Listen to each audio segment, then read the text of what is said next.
If you listen to how Elon Musk talks, you can see what he's doing. He talks 10 years in the future, and that rallies the employees. They don't yet know how to get to Mars, but they know that they're going to figure it out. When somebody asks you what your company does, when you're telling that story to prospective hires, don't say what you do now.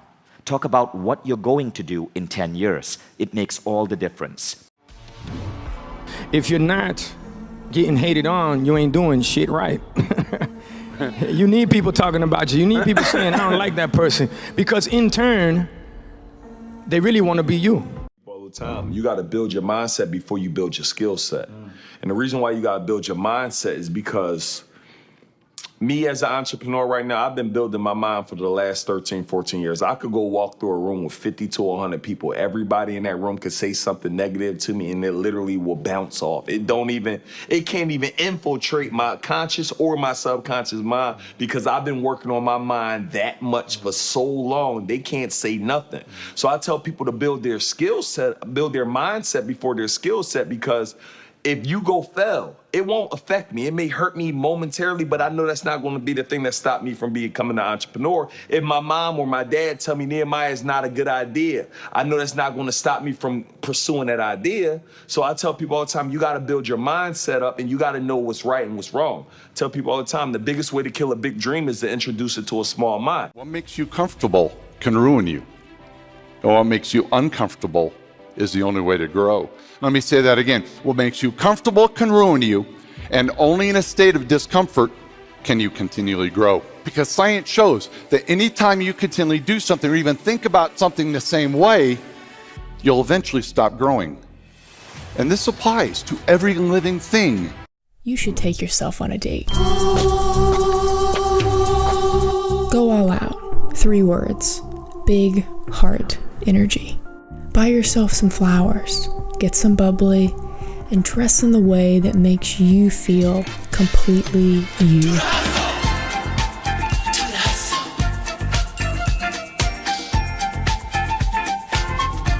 Babe, ask yourself, what do I need to feel loved right now?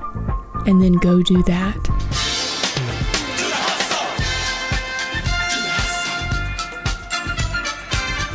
The point I'm getting at is be kind to yourself, because the relationship you have with yourself is the most consistent one you're ever gonna have.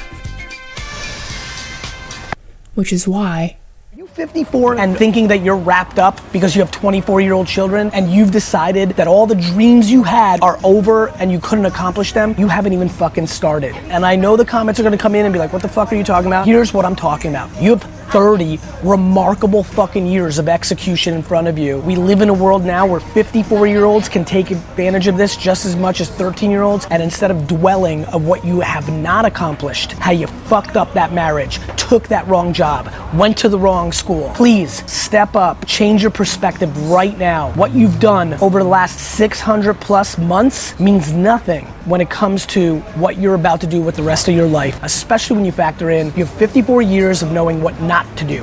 Why don't you spend the next 30 doing the other shit? Where does most of your thinking, your mental capital, emotional capital, your focus capital, where does that go on a day-to-day basis? I would predict that it goes into, and I'm going to break this down in a simple way, but you could break it down in other ways. I'm going to predict that it goes into 6 different areas, okay? 6 different areas. Number 1, your ego. How do you look? Am I cool? Am I not cool? What do they think of me? Are they respecting me? How do I stand out? How am I different? How am I the best? How am I the worst? I'm the most worst, the most victim, the most lucky, whatever, right? Separation, right? The ego's all about separation. So that's one of the major areas. Think about how much of your time capital, thought capital, emotional capital just gets hammered into that. Isn't that crazy to think about? Just how many hours you spend. Well, what if you're dead? Oh crap, I'm dead. Right? It doesn't matter anymore what any of this, any of this stuff. It literally doesn't matter at all anymore because you're dead. What you want to do, believe it, believe it, believe it, even if you don't believe. Play the game of belief. Act as if you believe. That is power. That is sheer power. And it will happen, believe you me. An old fool like me. It's worked in my life, it will work in yours. So never give up. Believe, believe, believe. I don't care if you're atheist or agnostic or anything. Believe, believe, believe. What's your biggest mistake in business? I got lazy, I got comfortable. His business is doing 10 grand a month right now. I go up to him like, let me run your ads, give me 25% of the business. You don't have to pay me. He said, yeah. That business went from 10 grand a month to 100 grand a month in 3 months, just because of digital marketing. If it went to 100 grand a month, I was making like 20 grand a month. I was living it up. I was like, woo, 20 grand a month.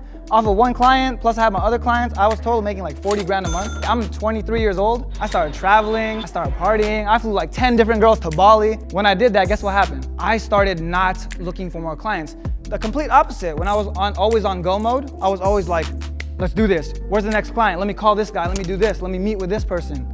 I stopped. I took my foot off the gas. When you succeed, you floor it. Because that 40 grand could have turned into 100 grand in like 2 weeks. I'm upset. I think about it, I'm like, fuck, why did I take that vacation? Why couldn't I just like keep my foot on the gas? That's probably the biggest mistake I made.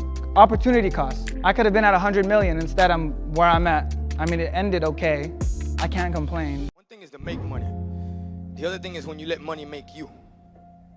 And I know billionaires out here that have made all kinds of money and are miserable. And I'll tell you, the worst prison sentence in life you can have is have all the money in the world and be miserable. Yeah. So I'm here to just talk to you guys about enjoying the journey, enjoying what it is when you do create something, and know when something, you don't ever want to be that person where more is never enough. You gotta have fun. You gotta be happy.